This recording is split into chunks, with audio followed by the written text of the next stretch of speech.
Halo bro, kabar baik di sini. Semoga kabar baik juga di situ. Ya, kali ini kita akan membahas salah satu kabar terbaik di tahun 2025 ini. Kita tidak perlu meragukan lagi kalau OCCRP ini memang sudah bisa dikatakan punya kredibilitas tinggi karena didukung oleh berbagai negara dan lembaga-lembaga besar. Tapi kenapa bisa melakukan hal yang seceroboh itu? Nah, di sini kita juga perlu meruntut jangan-jangan OCCRP ini sudah kerasukan.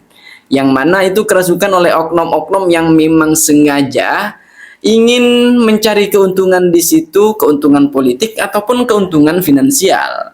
Alasan OCCRP kenapa dia bisa memasukkan Jokowi ke dalam nominasi karena sudah ada banyak, yaitu sekitar 55.000 dari masyarakat Indonesia yang menyuguhkan Jokowi sebagai tokoh terkorup di dunia. Dan itu mungkin, yang bukan mungkin, tapi jelas itu pasti dilakukan oleh lawan-lawan Jokowi atau pembenci Jokowi.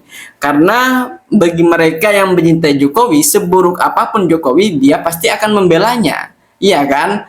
Dan bagi mereka yang membenci Jokowi, ya sebaik apapun Jokowi, pasti dia akan menyuguhkan Jokowi sebagai tokoh terkorup nomor 2 itu, bahkan kalau bisa nomor 1. Dan itu kesempatan ketika OCCRP melaksanakan atau mengadakan polling itu, yang jelas itu kesempatan buat mereka. Ada sebuah lembaga yang sudah mempunyai kredibilitas kemudian melakukan polling, ini kan merupakan kesempatan nih buat menjadikan Jokowi sebagai tokoh nomor 2 terkorup di dunia itu. Bahkan kalau bisa memang nomor 1. Tapi pada akhirnya kita tahu sendiri ya, atau walaupun pemerintahan ini di masa Jokowi memang tidak sedang baik-baik saja, ada banyak kejadian-kejadian yang mungkin merugikan negara dan lain-lain sebagainya. Dan baru-baru ini kita bisa melihat pengusaha-pengusaha yang sudah merugikan negara. Ini ya terlepas ini sekarang era Prabowo, tapi itu ada sisa-sisa dari kepemerintahan Jokowi. Perlu itu juga diakui oleh kita semua. Dan kita kalau misalkan mau mendengarkan apa yang disampaikan oleh Adi Armando dan juga Bro dari PSI itu di channel TV Cokro TV itu, coba kita lihat seperti apa kejelasannya sebenarnya. Tapi ini kita bisa mendengar dari orang-orang yang memang pro Jokowi ya. Nanti kita akan melihat apa yang disampaikan dari yang tidak pro Jokowi ya. Kita netral aja sekarang, Bos. OCCRP menyatakan bahwa OCCRP tidak menemukan bukti, tidak ada bukti Jokowi sebagai presiden terkorup. Ya. Itu satu. Alhamdulillah. Clear itu. Yang kedua, dia mengakui memang ada masukan dari kalangan civil society, kalangan aktivis dari Indonesia ya, jurnalis, untuk menominasikan Jokowi sebagai presiden terkorup. Iya benar kan. Jadi seperti itu. Jadi OCCRP itu melakukan polling untuk menentukan siapa yang bisa dimasukkan ke dalam nominasi tokoh terkorup di dunia itu. Dan itu dilakukan oleh OCCRP itu sendiri dengan dengan menentukan siapa juri-juri yang dari jurnalisme, civil society dan lain-lain sebagainya itu. Jadi pertanyaannya, kalau masyarakat Indonesia 75-83% itu puas dan percaya dan suka dengan kepemimpinan Pak Jokowi, maka yang ikut polling ini mewakili suara siapa? Yang 20. Ini suara siapa? Suara 16% atau suara siapa? Itu patut kita pertanyakan. Kemudian hal lain yang memang harus kita perhatikan juga adalah bahwa ini ada kelemahan metodologi dan itu diakui oleh OCCRP ya. Bahwa mereka mengakui di dalam rilis terbaru, poin kedua, bahwa kami menyadari bahwa nominasi atau penghargaan ini sering disalahgunakan untuk kepentingan politik. Dan itu tepat yang terjadi saat ini. Orang-orang yang tidak suka dengan Jokowi, orang-orang yang dendam dengan Pak Jokowi, orang-orang lawan politik Pak Jokowi itu menggunakan momen ini, ajang penghargaan ini untuk menyerang Pak Jokowi.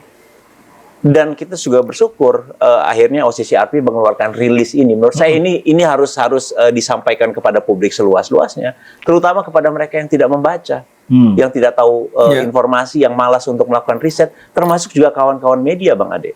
Yes, bahwa mereka misuse, OCCRP itu disalahgunakan. Itu yang dikatakan. Betul. Ya. Jadi ada OCCRP bikin pernyataan begitu, terus ada nama Jokowi di situ sebagai finalis. Kecil gitu, di kolom, terus diamplifikasi, disebut seakan-akan itu adalah temuannya OCCRP. Iya, betul. Dan OCCRP menyadari itu, betul. Makanya di klarifikasinya dia sebut kita menyadari ada misuse terhadap ini. Pertanyaan saya satu hal, kenapa ya?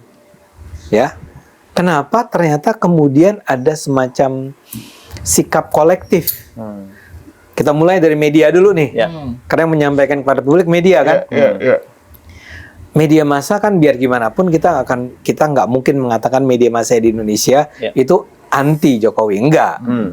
Ya, ada sih yang anti gitu ya. Tapi kan mayoritas enggak lah. Mayoritas kan cukup adil, fair gitu kan. Kok bisa ketipu? Merespon Bang Ade. Kalau misalnya media bersikap adil, netral atau objektif, seharusnya klarifikasi OCCRP ini ditulis sama banyaknya dengan tulisan mereka atau sama porsinya dengan tulisan mereka sebelumnya yang misleading tadi. Harusnya maksudnya begitu. Gimana? Ini kalau klarifikasi yang terbaru OCCRP. Kita harusnya ditulis dengan cara yang sama dengan baik secara kuantitas maupun kualitas. Dari kolom, dari kita infografis. Media yang kemarin memberitakan itu juga memberitakan soal klarifikasi OCCRP. Judulnya OCCRP bantah atau apa lagi? Sama. Ya, pada akhirnya kita harus memberikan kesimpulan, Bos. Tapi sebelum itu jangan lupa ya, like, komen, dan subscribe, serta nyalakan lonceng notifikasinya, juga share sebanyak-banyaknya. Kalau kalian punya masukan silahkan tulis di kolom komentar ya. Oke, siapa yang mau kita bahas juga silahkan tulis di kolom komentar. Tapi yang jelas dari beberapa tontonan kita barusan, kita bisa menggarisbawahi bahwa sebenarnya ada dalang di balik semua ini. Terlepas ini Jokowi memang seorang koruptor ataupun tidak, tapi kita perlu tahu siapa dalang di balik semua kejadian ini yang menentukan bahwa Jokowi, yang memberikan anugerah bahwa Jokowi itu tokoh terkorup nomor 2 di dunia. Perlu kita tahu ya, kita cari tahu nanti ya. Tapi yang jelas kita sebagai masyarakat bawah perlu hati-hati terhadap berita-berita yang memberitakan apapun tentang negara ini. Jangan semuanya langsung ditelan mentah-mentah, kita kaji terlebih dahulu. Barangkali ada hal-hal yang memang tidak akurat seperti ini. Jadi kita lebih tahu, tidak gampang untuk menuduh seseorang dan juga tidak gampang untuk mengakui seseorang sebagai tokoh terkorup misalnya seperti Jokowi, atau tidak mudah untuk jatuh cinta kepada seseorang. Oke, mungkin seperti ini dulu dari saya. Selebihnya nanti kita ngobrol-ngobrol lagi. Oke, akhirnya sampai jumpa kembali di berita atau tontonan selanjutnya.